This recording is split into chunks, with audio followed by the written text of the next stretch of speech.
with and interact with the atmosphere it passes through. This interaction may take place a second time as the energy travels from the target to the sensor. તો second છે કે જ્યારે જે સનમાંથી electromagnetic spectrum આવશે એ atmosphere સાથે કોન્ટેક્ટમાં આવશે તો એનું ઇન્ટરેક્શન એટમોસ્ફિયર સાથે થશે. તો એટમોસ્ફિયરમાં ચાર ફિનોમિના થશે: absorption, scattering, reflection and refraction. તો એ પછી એ એટમોસ્ફિયર સાથે રેડિએટ થશે અને અમુક અમાઉન્ટ ઓફ એનર્જી જે છે સ્કેટર થઈ જશે, અમુક એબ્ઝોર્બ થઈ જશે એન્ડ અમુક રિફ્લેક્ટ થઈ જશે. થર્ડ છે અને એ બે વખત એ પ્રોસેસ થતી હોય છે. એક વખત ટાર્ગેટ ઓફ ઇન્ટરેસ્ટને ઇન્ટરેક્ટ ટાર્ગેટ સાથે થાય, એના પછી પાછું જ્યારે એનર્જી એટમોસ્ફિયરમાં જશે ત્યારે પણ એ પ્રોસેસ થશે. થર્ડ છે ઇન્ટરેક્શન વિથ ધ ટાર્ગેટ. તો જ્યારે once the energy makes its way to the target through the atmosphere, it interacts with the target depending on the properties of both target and the radiation. તો જ્યારે જે radiation આવશે એ target આપણે માનીને ચાલીએ કે એક બિલ્ડિંગ છે, તો એ બિલ્ડિંગ પર જ્યારે રેડિયેટ થશે તો એ બિલ્ડિંગ કોન્ક્રીટની બની હશે, તો એમાંથી એ જે રેડિયેશન હશે એ વધારે એબ્ઝોર્બ થશે અને સ્કેટર ઓછું થશે. અને એના સાથે આપણે એક વોટર હોય તો વોટરની પ્રોપર્ટીમાં એવી હોય કે એમાં જે રેડિયેશન આવે એ વધારે રિફ્લેક્ટ થશે અને એબ્ઝોર્બ ઓછું થશે. તો જે એનર્જી હશે એ ટાર્ગેટ પર ડિપેન્ડ કરે કે કેટલી એબ્ઝોર્બ થશે અને કેટલી રિફ્લેક્ટ થશે. પછી એ જે એનર્જી હશે એ પાછું એટમોસ્ફિયરમાં જશે અને એટમોસ્ફિયરમાં પાછું એનું ઇન્ટરેક્શન થશે એટમોસ્ફિયર સાથે. એન્ડ પછી જે ફોર્થ સ્ટેપ થશે કે recording of energy by the sensor. So after the energy has been scattered by or emitted from the target, we require a sensor to collect and record the electromagnetic radiation. તો જે energy જે reflect થઈ કે જે બી emitted energy હશે એને આપણે કોઈ સેન્સર જોઈશે જે એના નિયર તો નહીં હોય બટ થોડું ફાર અવે હશે, જે રિમોટ હશે. એ આપણાને એ જે સેન્સર હશે એ એનર્જીને રેકોર્ડ કરશે. આગળનું જાગૃતિ સમજાવશે. Fifth step is transmission, reception and processing. The energy recorded by the sensor has to be transmitted often in electronic form to a receiving and processing station where the data are processed into an image. તો જે પણ energy record થશે એ transmit કરશે, એ GRS ને transmit કરશે, એટલે કે ground receiving station જે આપણું ઇન્ડિયાનું જીઆરએસ છે એ ઇસરો ઓપરેટ કરે છે. તો જે પણ ડેટા રિસીવ થશે એ રો ડિજિટલ ફોર્મમાં હશે, એને આપણે પ્રોસેસિંગ કરીશું અને એને સ્ટાન્ડર્ડ ઇમેજ ફોર્મેટમાં ચેન્જ કરીશું અને કોઈ પણ કોમ્પ્યુટર કે હાર્ડ ડ્રાઈવ તરીકે આપણે એને સ્ટોર કરીશું અને પછી તેનું ઇન્ટરપ્રિટેશન એન્ડ એનાલિસિસ થશે. જે જીઆરએસના ઓપરેટર હોય છે એ આખી પ્રોસેસ કરે છે. નેક્સ્ટ છે interpretation and analysis. The process image is interpreted visually and or digitally or electronically. No extract information about the target which was illuminated. તો જે પણ ડેટા આપણને મળે છે આપણે ડાયરેક્ટ ડિસિઝન માટે યુઝ ના કરી શકીએ, તો એનું આપણે પહેલાં ઇન્ટરપ્રિટેશન કરવું પડે. તો ઇન્ટરપ્રિટેશન બે રીતે થઈ શકે છે. એક તો વિઝ્યુઅલ ઇમેજ ઇન્ટરપ્રિટેશન અને digital image interpretation. Visual image interpretation જૂની ટેકનિક છે, જે મોસ્ટ અત્યારે યુઝ થાય છે એ ડિજિટલ ઇમેજ ઇન્ટરપ્રિટેશન થાય છે. તો જે વિઝ્યુઅલ ઇમેજ ઇન્ટરપ્રિટેશન છે એમાં તમે કોઈ પણ મેપ જુઓ તો તમે એમાંથી કેટલી ઇન્ફોર્મેશન વિઝ્યુઅલી જોઈને એક્સ્ટ્રેક્ટ કરી શકો કે તમે શેપ જુઓ, ટોન જુઓ, ટેક્સચર, પેટર્ન, હાઇટ છે, તો જે એ બધી આ જેટલા પણ એલિમેન્ટ છે વિઝ્યુઅલ ઇમેજ ઇન્ટરપ્રિટેશનના એના પરથી તમે ડિસિઝન લો કે આ બિલ્ડિંગ છે કે રિવર છે, તો એવી રીતે તમે જે પણ ઇમેજ છે એનું ઇન્ટરપ્રિટેશન કરો. Final step છે application. The final element of the remote sensing process is achieved when we apply the information we have been able to extract from the imagery about the target in order to better understand it, reveal some new information or assist in solving a particular problem.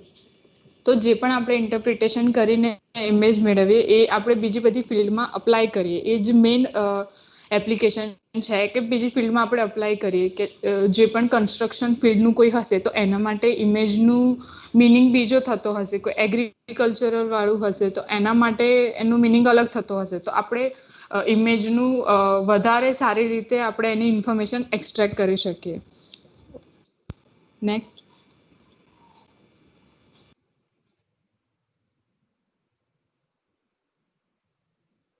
આ જે interaction with atmosphere થાય એના phenomena છે. EMR જે source આવશે એનું absorption, scattering, transmission એવી રીતે આ એટમોસ્ફિયરમાં કેવી રીતે થાય એ શો કર્યું છે આમાં. Next, types of remote sensing. તો ફર્સ્ટ ટાઈપ છે કે બેઝડ ઓન પ્લેટફોર્મ.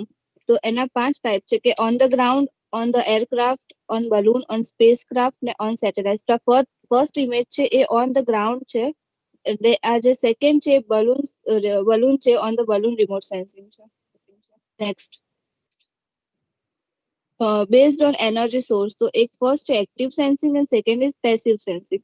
તો એક્ટિવ સેન્સિંગમાં જે સેટેલાઇટ હોય એની પોતાની ઇલેક્ટ્રોમેગ્નેટિક રેડિયેશન હશે જે ટાર્ગેટ ઓફ ઇન્ટરેસ્ટને એ રેડિએટ કરશે. એન્ડ જે પેસિવ હોય એમાં જે સન આપણે જે આગળ જે ભણ્યા એ કે જે સન હોય એનાથી થતું હોય રિમોટ સેન્સિંગ. થર્ડ છે based on imaging media. First એમાં છે photographical image and second digital image. Next,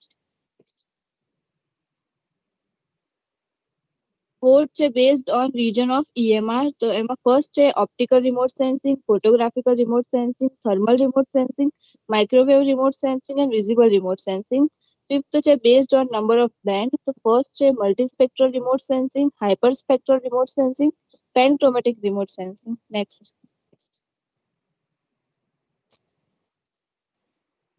Hello everyone, my name is Maharshi Rawal. Now I am going to present some applications of remote sensing. So here are some major fields. So first of તમે all, the લોકોએ weather field. Nadir point અને એવું બધું નથી લીધું? એક minute. Hello, ના ma'am. સ્વાદ શું કહેવાય? કેમ? તો એ બધું કરવાનું કીધું તું ને.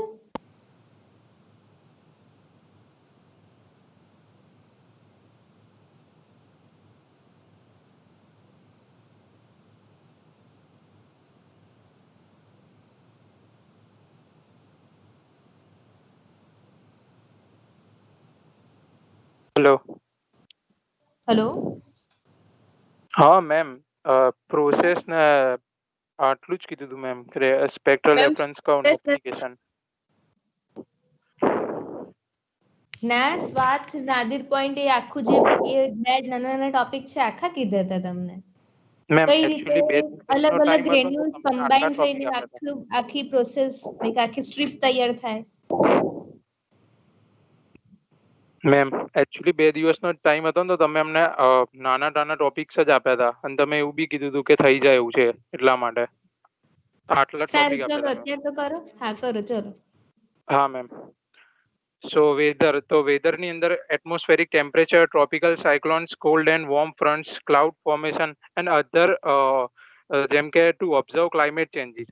તો કેટલાક સેટેલાઇટ્સ છે લાઈક કેટલાક સેટેલાઇટ્સ છે such as CERES, MODIS, AMSRE, TRMM and MOPIDD જે આપણને આ ક્લાઇમેટ ચેન્જને અપ અબોવ ધી સ્કાઈઝમાંથી મોનિટર કરવા માટે હેલ્પફુલ થાય છે. દેન ફોરેસ્ટ્રી. સો ફોરેસ્ટ્રીની અંદર કેવી રીતે તો કે comparison of forest area or Greenland with respect to previous year, detecting deforestation and forest degradation, identification of different types of trees, forest fire related information. આ બધું જ આપણને આ બધા ડેટા આપણને ફોરેસ્ટ્રી સેક્ટરમાં રિમોટ સેન્સિંગના વડે મળે છે. દેન એગ્રીકલ્ચર ફિલ્ડની અંદર classification of crop type, assessment of crop condition, estimation of crop yield and mapping of soil characteristic જેવા ડેટા મળે છે. એની સાથે સાથે એક ઇમ્પોર્ટન્ટ વસ્તુ છે કે ડ્રોટ મોનિટરિંગ. તો જેમ રિમોટ સેન્સિંગના ડેટા આપણને વેધરની પેટર્ન્સ નું મોનિટરિંગ કરી આપે છે એની સાથે સાથે આપણને ડ્રોટ મોનિટરિંગ પણ કરી આપે છે.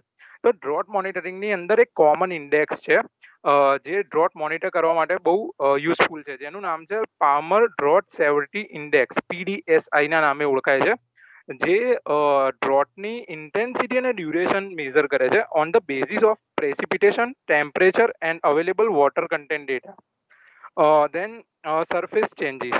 તો સરફેસ ચેન્જીસની અંદર આપણે બધા જાણીએ છીએ surface changes occurs due to natural calamities or disaster like earthquake, tornado, tsunami, etc. તો અરાઉન્ડ ધ ગ્લોબ લેન્ડસ્લાઇડના કારણે નોટિસેબલ ડેથ એન્ડ વેલ્થનું લોસ જોવા મળે છે. સો INSAR સેટેલાઇટ જે છે એ ઇન્ટરફેરોમેટ્રી રિમોટ સેન્સિંગ ટેકનિકનો યુઝ કરીને આપણને અર્લી વોર્નિંગ પ્રોવાઈડ કરે છે પોટેન્શિયલ લેન્ડસ્લાઇડના રિગાર્ડિંગ. સો આ છે એની some application. Now further more applications are described by Maharshi Shukla.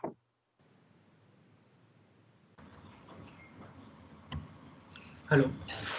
Now next application is remote sensing may be used for numerous applications including weapon guided system, missile અને બધાના example છે. પછી medical analysis. હવે બધા medical એનાલિસિસમાં તો કઈ રીતે તો કે remote sensing through data share થાય છે પેશન્ટનો ટુ ડૉક્ટર અને કે એની ફિઝિકલ કન્ડિશન કઈ રીતે છે એના માટે એક બહુ સારો એક્ઝામ છે પેસમેકર જે પેશન્ટના હાર્ટમાં ઇન્સ્ટોલ કરવામાં આવે છે અને એનો ડેટા ડૉક્ટરને તેની ક્લિનિકની અંદર બેઠા બેઠા મળતો હોય છે. પછી છે non destructive evaluation of machinery and product. તો અહીંયા નોન ડિસ્ટ્રક્ટિવ ઇવેલ્યુએશનનો મતલબ છે કે જે એનાલિસિસ ટેકનિક છે ઇન્ડસ્ટ્રી કે છે ને મટીરિયલ મશીન ઓર ઓબ્જેક્ટ કમ્પાઉન્ડ છે એની કેરેક્ટરિસ્ટિક્સ સ્ટ્રક્ચર અને સિસ્ટમ જાણવા માટે. અને એના 3 એક્ઝામ્પલ છે 3 ટેસ્ટ જે છે એ એકોસ્ટિક એમિશન ટેસ્ટ એ ક્રેક મટીરિયલની અંદર છે કે નહીં એ જોવા માટે હોય છે. પછી ઈટી હોય છે ઇલેક્ટ્રોમેગ્નેટિક ટેસ્ટ એ હોય છે eddy current and alternative current test કરવા માટે. અને થર્ડ છે જીપીઆર ગ્રાઉન્ડ પેનિટ્રેટિંગ રડાર જે ઓબ્જેક્ટની અંદર સરફેસની અંદર કાં તો રોક્સ ને બધું શું છે કાં તો કંઈ એના માટે હોય છે. પછી એનાલિસિસ ઓફ અર્થ રિસોર્સિસ જેમ વાત કરીએ.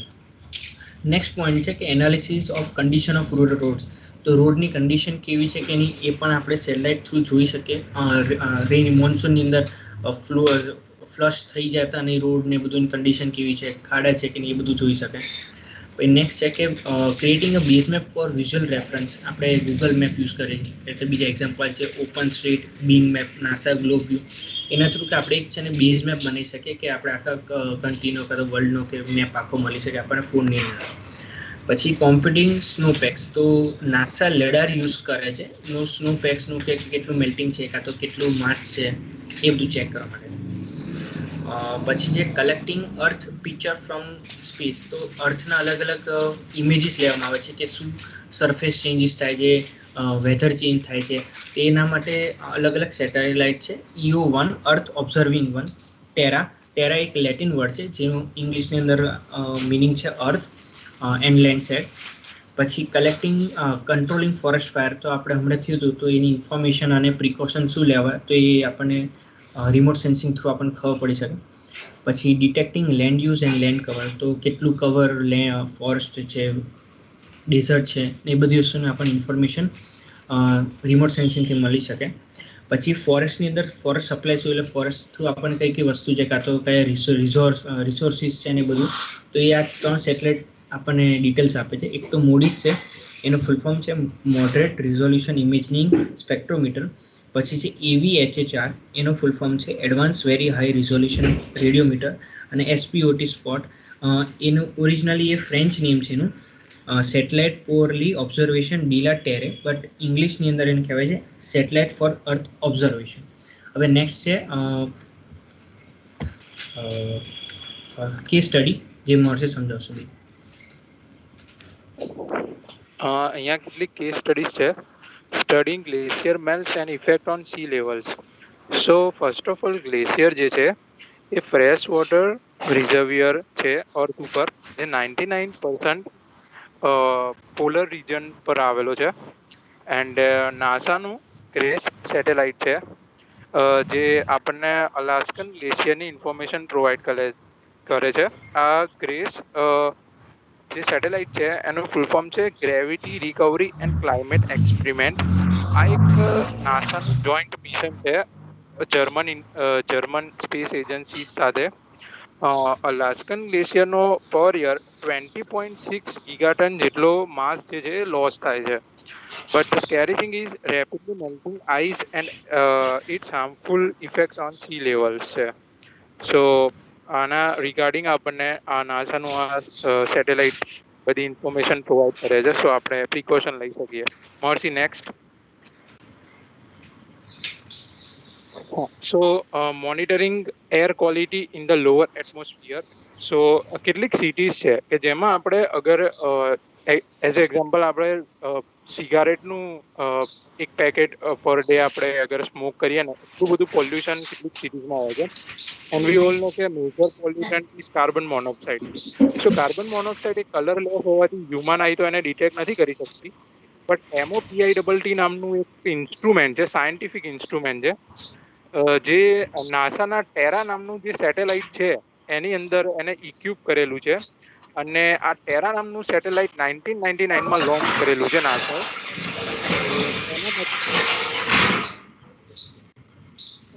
સો એના મદદથી આપણે પોલ્યુશન મેજર કરી શકીએ છીએ. મહર્ષિ નેક્સ્ટ. Next છે monitoring environment with ESA Copernicus program. તો as per the remote sensing application of environment goes, the European Space Agency છે ESA એને Copernicus program કર્યો હતો લોન્ચ, જે છે ને જેનો ગોલ છે to achieve complete autonomous monitoring system. એ છે ને ઓટોમેટિકલી બધી જે પણ ચેન્જીસ આવે છે અર્થની ઉપર, જેમ લેન્ડ છે, ઓશન છે, ઇમરજન્સી રિસ્પોન્ડ કરવું હોય, એટમોસ્ફિયર, કોઈ સિક્યોરિટી, ક્લાઇમેટ ચેન્જ, તો એ બધું જે પણ વેધર રિલેટેડ જે પણ છે બધી વસ્તુ કોપરનિકસ પ્રોગ્રામ કરે છે. પછી એના પિક્ચર્સ ને બધું લે છે. પછી નેક્સ્ટ છે assessing the terrain stability using interferometry of the oil and gas sector. તો active sensor use phase difference to measure landscape deformation using interferometry. Industry likes oil and gas sector monitor terrain stability using this type of remote sensing application for better safety standard. Safety માટે પછી કઈ જગ્યાએ oil and gas છે કે નહીં એ પણ sensors through આપણે જાણી શકીએ છીએ. Over time continuously satellite data means higher safety, ensure pipeline and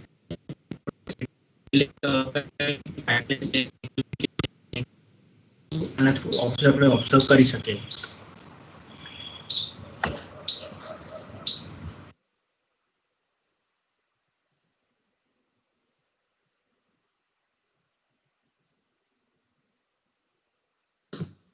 પછી નેક્સ્ટ Morsi, આગળની સ્લાઇડ કર. Hello everyone, my name is Deep Patel and my topic is advantages and disadvantages of remote sensing. First, I will discuss advantages of remote sensing. First is large area coverage. It allows repetitive coverage which comes in handy when collecting data on dynamic themes such as water, agricultural fields and so on. It allows for easy collection of data over a variety of scales and resolutions. It can easily be processed and analyzed fast using a computer. It minimizes field work. It allows for a map revision at a small to medium scale. It is easier to locate natural disaster. જે આગળ મહર્ષિએ સમજાવ્યું. It is cheap and constructive method. Next, Mercy.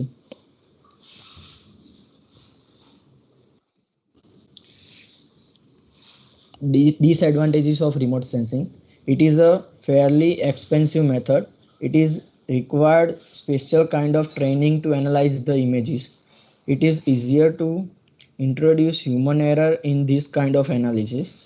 Powerful active remote sensing systems such as radars that emit their own electromagnetic radiation can be intrusive and affect the phenomenon being investigated. The instruments used in remote sensing may sometimes be uncalibrated, which may lead to uncalibrated remote sensing data. The information provided by remote sensing data may not be complete and may be temporary. Sometimes large-scale engineering maps cannot be prepared from satellite data, which makes remote sensing data collection incomplete. Next, Mose.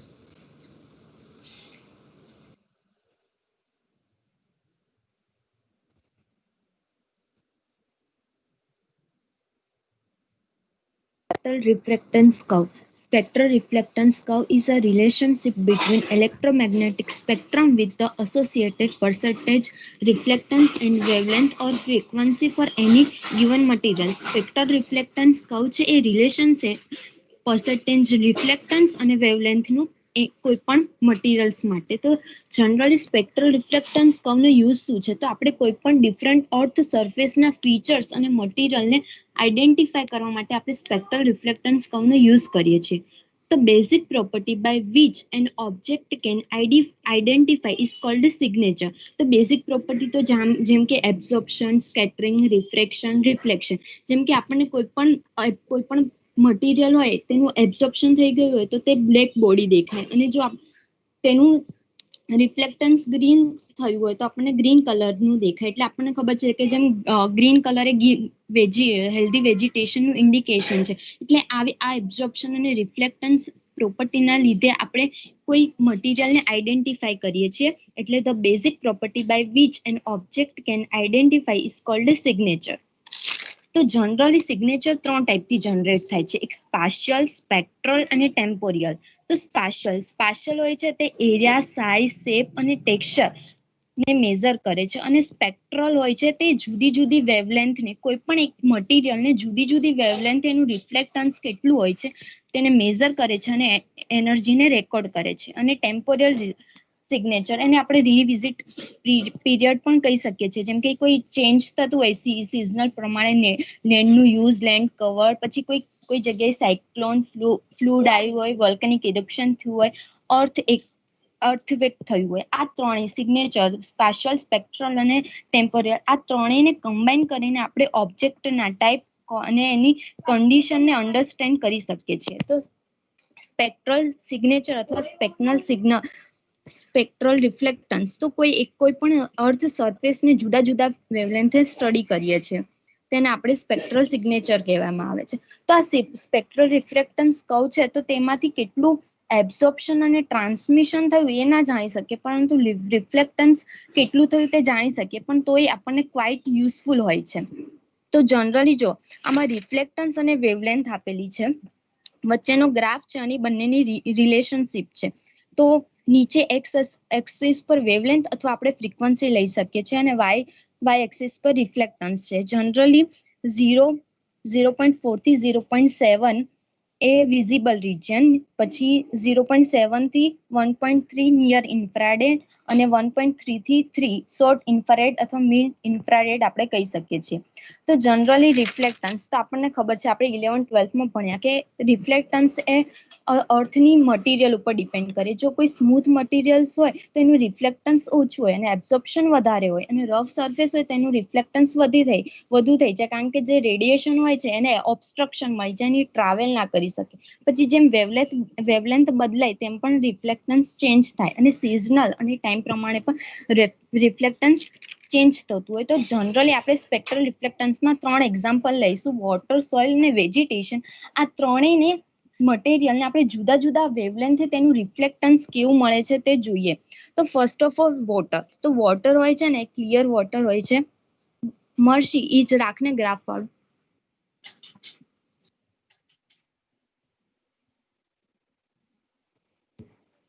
હા, તો clear water હોય છે જે ત્યાં visible region મેં કીધું 0.4 થી 0.7, તો તેમાં તેનું એબ્ઝોર્પ્શન વધારે અને થોડું રિફ્લેક્ટન્સ થાય છે. એટલે જે કર્વ છે એ થોડો પીક પકડે છે અને કલર આપણને બ્લુ દેખાય છે. પણ જેમ આપણે નિયર ઇન્ફ્રારેડ અને મિન ઇન્ફ્રારેડ તરફ જઈએ ને તો બધું એબ્ઝોર્પ્શન થઈ જાય છે અને રિફ્લેક્ટન્સ થતું જ નથી. એટલે જો ગ્રાફ જ નથી આપેલો. પણ જો કોઈ પણ વોટર હોય એમાં સસ્પેન્ડેડ સેડિમેન્ટેશન પ્રેઝન્ટ હોય અથવા ટર્બિડિટી પ્રેઝન્ટ હોય ને તો તેની રિફ્લેક્ટિવિટી વધી જાય, કારણ કે વોટરમાં રેડિયેશન સોર્સ ટ્રાવેલ ના કરી શકે અને વોટરનું જે અપિયરન્સ હોય ને એકદમ બ્રાઇટ કલર દેખાઈ જાય.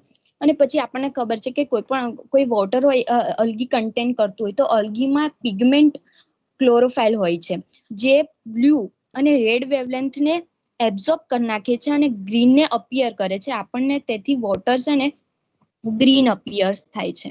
અને સોઇલમાં તો જનરલી સોઇલનું રિફ્લેક્ટન્સ સૌથી વધારે હોય છે. જેમ શોર્ટ ઇન્ફ્રારેડ અને નિયર ઇન્ફ્રારેડ જતા જઈએ તેમ રિફ્લેક્ટન્સ વધી જાય છે, પણ સોઇલમાં જ્યાં મોઇસ્ચર કન્ટેન્ટ હોય તો તે અબ્ઝોર્બ કરી દે છે, જેમ કે 1.2 1.9 2.9 તેની ગ્રાફ નીચે રિફ્લેક્ટન્સનો ગ્રાફ નીચે આવે છે. તે ડિપેન્ડ કરે છે કે સોઇલનું રિફ્લેક્શન ડિપેન્ડ કરે કે એના સોઇલના ટેક્સચર ઉપર, એના સેન્ડ, સ્લીટ, ક્લે, સરફેસ, એની સરફેસની રફનેસ, ઓર્ગેનિક મેટર કન્ટેન્ટ અને પ્રિસન્સ ઓફ આયર્ન ઓક્સાઇડ. જનરલી જેમ રિફ્લેક્ટન્સ વધે ને એમ બ્રાઇટ કલર જોવા મળે અને આપણે ઇમેજને પ્રોપર આઈડેન્ટિફાઈ કરી શકીએ.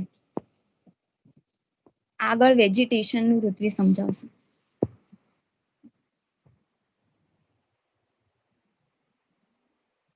Good afternoon, everyone.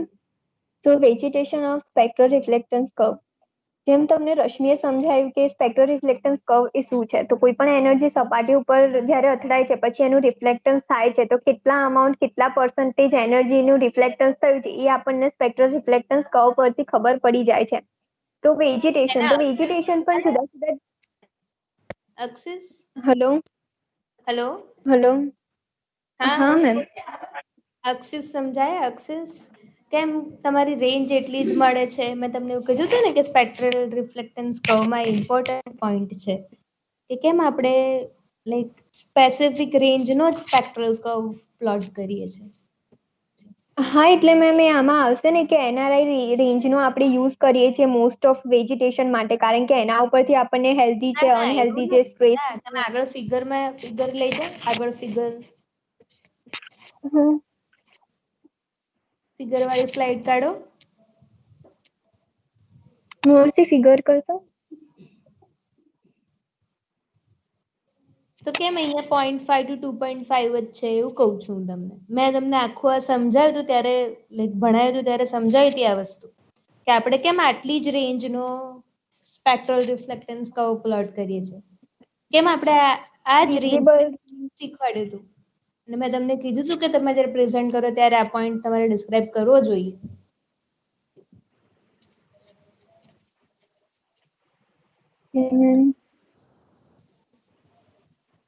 ચલો પહેલા અત્યારે પ્રેઝન્ટ કર્યું તો પછી આનો જવાબ ત્યાં સુધીમાં શોધતા જાઓ બાજુમાં. મેમ. સો વેજીટેશન તો ડિફરન્ટ ટાઈપ્સના વેજીટેશન છે, ગ્રાસ છે, પછી લીવ્સ છે, તો એના ઉપરથી જે રિફ્લેક્ટન્સ થશે અમાઉન્ટ ઓફ એનર્જી એ જુદું જુદું હશે બંને ઉપરથી. ડિફરન્ટ ટાઈપ્સના વેજીટેશનને પણ પોતાનું એક યુનિક સ્પેક્ટ્રલ સિગ્નેચર છે. And interaction of radiation with leaves is extremely complex. થોડું કોમ્પ્લેક્સ છે. એ ઘણા બધા ફેક્ટર્સ એની ઉપર ઇમ્પેક્ટ કરે છે. લીફમાં પિગમેન્ટ્સ કેટલું છે, સેલ સ્ટ્રક્ચર શું છે, એમાં કઈ કન્ડિશનમાં છે, સમર, ઓટમ, વોટર કન્ટેન્ટ કેટલું છે, આ બધું જ ઇમ્પેક્ટ કરે છે vegetation of spectral reflectance curve. As general આપણને એવી ખબર છે કે ક્લોરોફિલ કન્ટેન્ટ છે, જેમ રશ્મિએ કહ્યું, એ સ્ટ્રોંગલી એબ્ઝોર્બ કરે છે રેડ અને બ્લુ વેવલેન્થનું એન્ડ રિફ્લેક્ટ કરે છે ગ્રીન વેવલેન્થને. એટલે જે લીફની અંદર પિગમેન્ટ્સ રહેલું છે ને ક્લોરોફિલ, એ ગ્રીન વેવલેન્થને રિફ્લેક્ટ કરે છે વિઝિબલ રેન્જની અંદર, જેથી આપણને ગ્રીન જે લીવ્સ હોય છે એ આપણને ગ્રીન કલરના દેખાય છે. પણ એ પણ કન્ડિશનના હિસાબે ડિફરન્ટ હોય છે. સમર સિઝન લઈ લઈએ તો સમર સિઝનની અંદર હાઈ ક્લોરોફિલ કન્ટેન્ટ રહેલું હોય છે. એન્ડ હાઈ ક્લોરોફિલ કન્ટેન્ટના લીધે એ વધારે એનર્જીને એબ્ઝોર્બ કરશે અને રિફ્લેક્ટ કરશે more green wavelength and leaves appear greenest. આપણને એકદમ ગ્રીનેસ્ટ લીવ્સ દેખાશે સમર સિઝનમાં. ઓટમ સિઝનમાં ક્લોરોફિલ કન્ટેન્ટ ઓછું હશે, તો ધેર ઇઝ લેસ એબ્ઝોર્પ્શન ઓછું થશે, but relatively more reflection of red energy making the leaves appear red and yellow. Sometimes આપણને રેડ ને યલો દેખાતા હોય છે. એનું રીઝન આ છે કે ક્લોરોફિલ કન્ટેન્ટ ઓછું હોવાને લીધે એબ્ઝોર્પ્શન ઓછું થાય છે, જેથી રેડ વેવલેન્થનું પણ એ રિફ્લેક્શન કરે છે, જેના લીધે આપણને રેડ કલરના કે યલો કલરના લીવ્સ દેખાતા હોય છે. એ ઓલ્સો ડિપેન્ડ કરે છે લીવ્સની અંદર કેટલા કોન્સન્ટ્રેશનમાં પિગમેન્ટ્સ રહેલું છે. તો એના માટે આપણે લીવ્સનું આખું સ્ટ્રક્ચર સમજવું પડશે કે એનું સ્ટ્રક્ચર કઈ રીતે છે. મોસ્ટલી સ્પેક્ટ્રલ રિફ્લેક્ટન્સ કર્વ વાળી જે ગ્રાફ હોય તો એ સ્લાઇડ કરીને.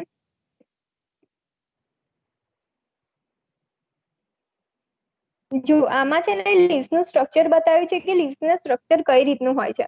તો એમાં એવું હોય છે કે ફર્સ્ટ એ અપર લેયર હોય છે અને અપર એપિડર્મિસ કહેવાય છે. The thin layer of cells that forms top surface of the leaves. એની નીચે બે લેયર્સ રહેલા છે. જે ફર્સ્ટ લેયર છે ને પેલિસાડે પારેન્કીમાં એન્ડ એની નીચે જે સ્પોન્જી મેસોફિલ કહેવાય છે. જે વર્ટિકલ સેલ્સ ગોઠવાયેલા છે ને એકદમ વેલ મેનર્ડમાં રેગ્યુલર, એને જો બિલકુલ પણ સ્પેસ ના રહે એને પહેલી સારે પારેન્કીમાં કહી શકાય છે. એટલે એ ફર્સ્ટ લેયર અને જે નીચેનું લેયર છે ને એમાં ઇરેગ્યુલર સેલ્સ ગોઠવાયેલા છે. એટલે લોટ ઓફ એર સ્પેસ રહેલી હોય છે એની વચ્ચે in order to અલો the circulation of gases. એટલે શું થાય છે કે વિઝિબલ રેન્જની અંદર જ્યારે એનર્જી આ લીવ્સ ઉપર પડે છે ત્યારે એનું જે ફર્સ્ટ લેયર પહેલી સાથે પારેન્કીમાં વર્ટિકલ મેનરમાં સેલ્સ ગોઠવાયેલા છે એની અંદર ક્લોરોફિલ કન્ટેન્ટ રહેલું હોય છે. એટલે ક્લોરોફિલ અને બીજા પણ એવા પિગમેન્ટ્સ છે કે જે રિસ્પોન્સિબલ છે સોલર એનર્જીના એબ્ઝોર્પ્શન માટે, ઝેન્થોફિલ્સ એન્ડ કારોટેનોઇડ્સ એવા પિગમેન્ટ્સ છે. તો એ પિગમેન્ટ્સના લીધે એનર્જી કેપ્ચર કરે છે, સોલર એનર્જીને એબ્ઝોર્બ કરી લે છે એન્ડ એ એનર્જીનો યુઝ કરે છે ફોટોસિન્થેસિસની પ્રોસેસમાં. લો પિગમેન્ટ્સનું કોન્સન્ટ્રેશન હશે તો રિઝલ્ટ ઇન હાયર રિફ્લેક્ટન્સ જોવા મળશે.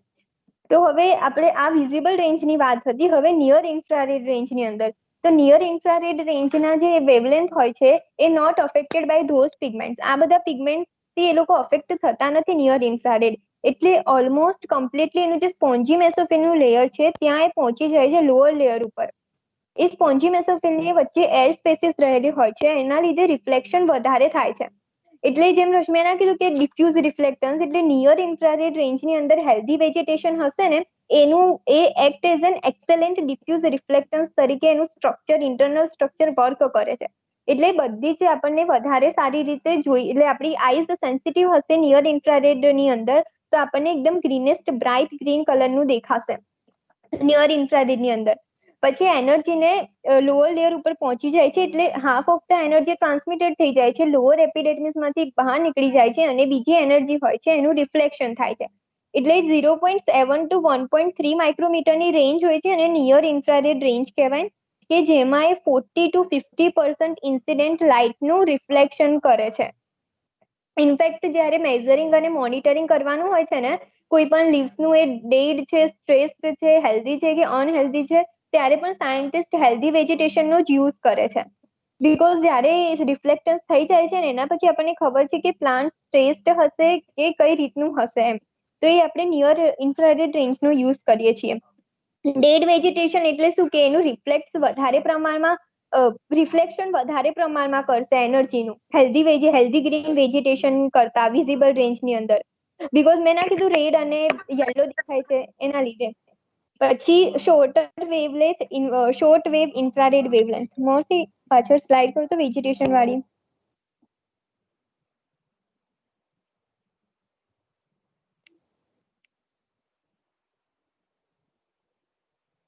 આના પછી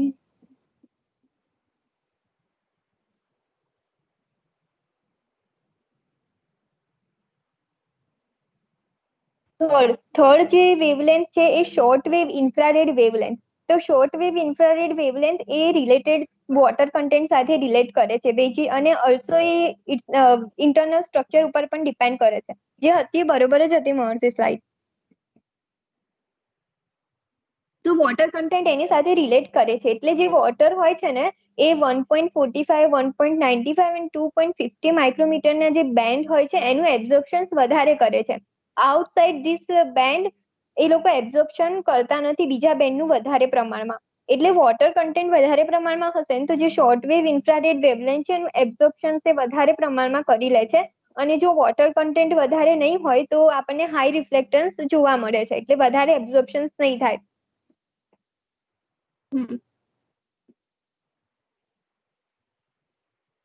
તો આ રીતે વેજીટેશન ઓફ સ્પેક્ટ્રલ રિફ્લેક્ટન્સ કર્વનું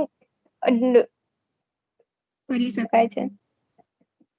એન્ડ એના ઉપરથી ખબર બી પડે છે કે કોઈ પણ stress detection, vegetation of stress detection એના માટે પણ યુઝ કરી શકાય છે NRI રેન્જનો.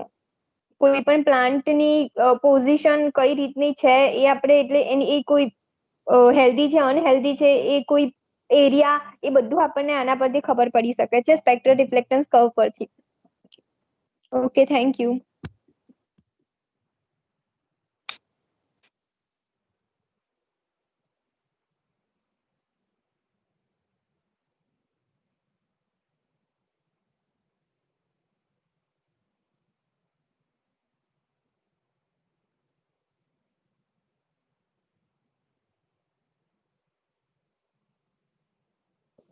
Hello. Hello hello yes ma'am. Complete Yes, ma'am. હા મેમ, કમ્પ્લીટ થઈ ગયું. questions 5 questions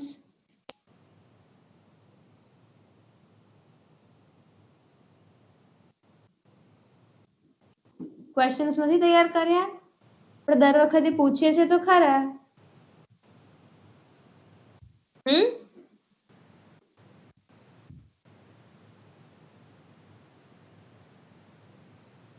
હે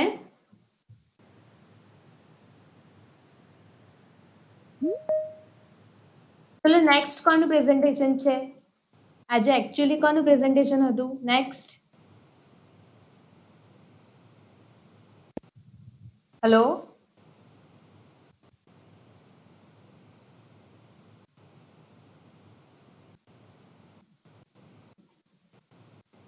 હેલો Yes, ma'am. હા હવે તમારું પ્રેઝન્ટેશન પતી ગયું ને તો નેક્સ્ટ કોઈનું છે પ્રેઝન્ટેશન એવું પૂછું હા, છું ma'am. મેં તમને કીધું છે ને હેલો Yes, ma'am. હા તો એવું પૂછું છું કે પ્રેઝન્ટેશન હવે નેક્સ્ટ કોનું છે એમ મેમ હર્ષ લોકોનું છે, પણ કાલે છે. મેં પેલા ટાઈમ ટેબલમાં જઈને જોયું. આજે આજે કોઈનું નથી બીજું શેડ્યુલ કર્યું લગભગ મને યાદ છે ત્યાં સુધી મેં 2 પ્રેઝન્ટેશન કીધા હતા આજે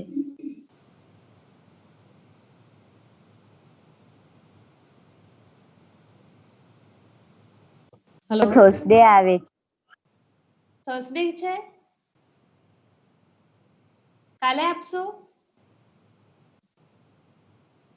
એટલે મેમ તમે જે પેલું શિડ્યુલ આપેલું ને એમાં બીઆરએસ નું થર્સડે આવે છે એન્ડ એઆઈ નું મંડે. બહુ બધા લોકોએ કીધું 2-3 ગ્રુપે કે બાકી છે એ લોકોના પ્રેઝન્ટેશન આપણે મિડ સેમેસ્ટર ને એ બધું કંઈક વચ્ચે આવ્યું હતું ને લગભગ એકાદ વખત ગજેરા સરે લેબ લીધી હતી એવું બી હતું તમારા પ્રેઝન્ટેશન બાકી રહી ગયા હતા મેં એમને એવી વાત કરી મેમ કે એ તમારે કરજો આ નથી ખબર. તો એ શિડ્યુલ નું નથી ખબર બાકી વાળાનું.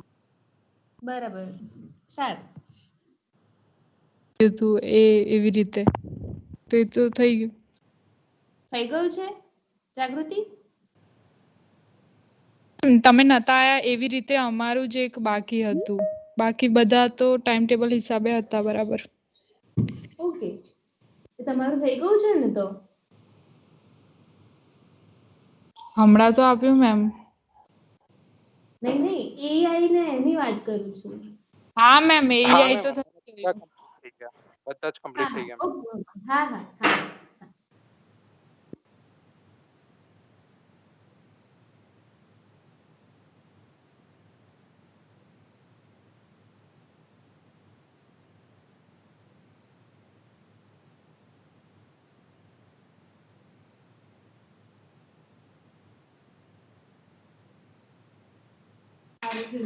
તો અત્યારે હવે તમને મેં ટ્યુટોરિયલ જે લખવા આપે છે તમે લખો hello Yes, ma'am. Okay ma'am. Yes ma'am લખવા આપે છે તમે લખવાનું સ્ટાર્ટ કરી દો ઓકે મેમ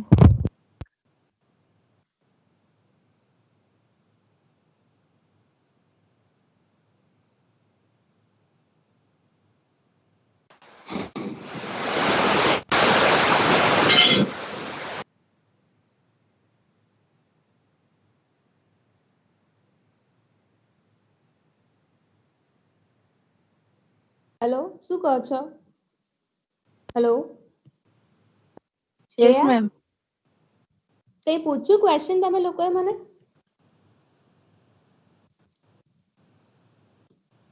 ના મેમ. હા ઓકે ઓકે હા અને પહેલામાં ડિઝાસ્ટર મેનેજમેન્ટ લખવાનું છે 6th ક્વેશ્ચનમાં બરાબર Yes, હા ma'am. મેમ. હા Okay, ma'am.